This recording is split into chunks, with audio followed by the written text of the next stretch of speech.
Hi all, അസ്സലാമു അലൈക്കും. Welcome back to Silna's kitchen. ഇന്നത്തെ റെസിപ്പി പെട്ടെന്ന് തയ്യാറാക്കി എടുക്കാൻ പറ്റുന്ന നല്ല ടേസ്റ്റി ആയിട്ടുള്ള ഒരു അടിപൊളി പലഹാരത്തിൻ്റെ റെസിപ്പിയാണ്. സ്കൂൾ വിട്ടു വരുന്ന കുട്ടികൾക്കും പെട്ടെന്ന് വീട്ടിൽ ഗസ്റ്റൊക്കെ വരുന്ന സമയത്ത് ഒരേ ഒരു നേന്ത്രപ്പഴം ഉണ്ടെങ്കിൽ നമുക്ക് ഈ ഒരു രീതിയിൽ ചെയ്തിട്ടെടുക്കാവുന്നതാണ്. അപ്പോൾ ഈ ഒരു പലഹാരം എങ്ങനെയാണ് തയ്യാറാക്കുന്നതെന്ന് അറിയാനായിട്ട് വീഡിയോ സ്കിപ്പ് ചെയ്യാതെ മുഴുവനായിട്ടൊന്ന് കണ്ടു നോക്കണേ.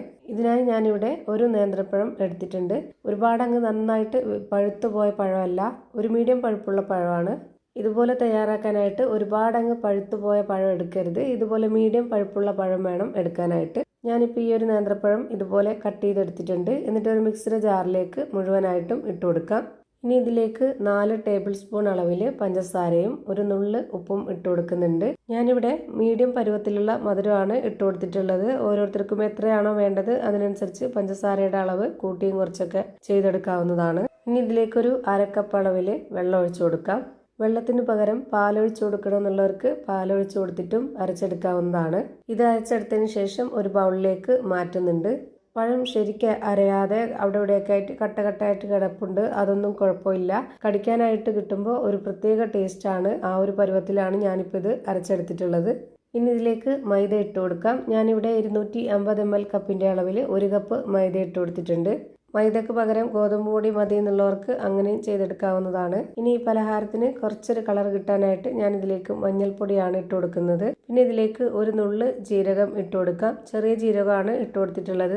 ഒരു മണത്തിന് വേണ്ടിയിട്ടാണിത്. ഒന്നുകിൽ ഏലക്കാപ്പൊടി ഇട്ട് കൊടുക്കാം, അല്ലാന്നുണ്ടെങ്കിൽ ജീരകം ഇട്ട് കൊടുക്കാം. ഇത് രണ്ടും ഒന്നിച്ചിട്ട് കൊടുക്കുകയാണെന്നുണ്ടെങ്കിലും കുഴപ്പമൊന്നുമില്ല. ജീരകത്തിൻ്റെ മണം ഈ ഒരു പലഹാരത്തിന് ഒരു പ്രത്യേക ടേസ്റ്റാണ്.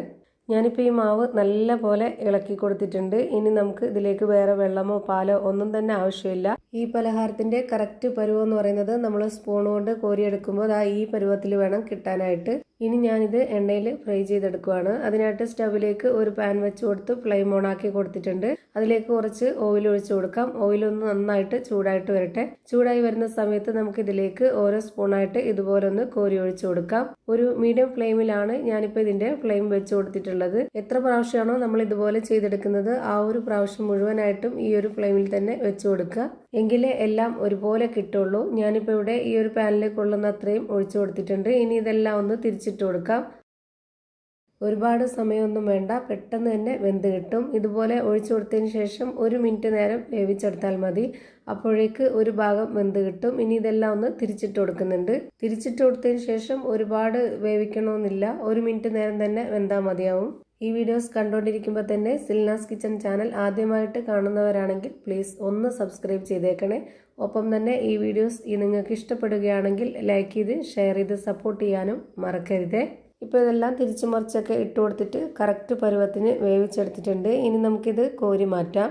ഒരുപാട് എണ്ണയൊന്നും കുടിക്കാത്ത നല്ല പഞ്ഞ് പോലത്തെ നല്ല സോഫ്റ്റ് ആയിട്ടുള്ള ഒരു അടിപൊളി പലഹാരമാണ്. എന്തായാലും എല്ലാവർക്കും ഇഷ്ടമാവും.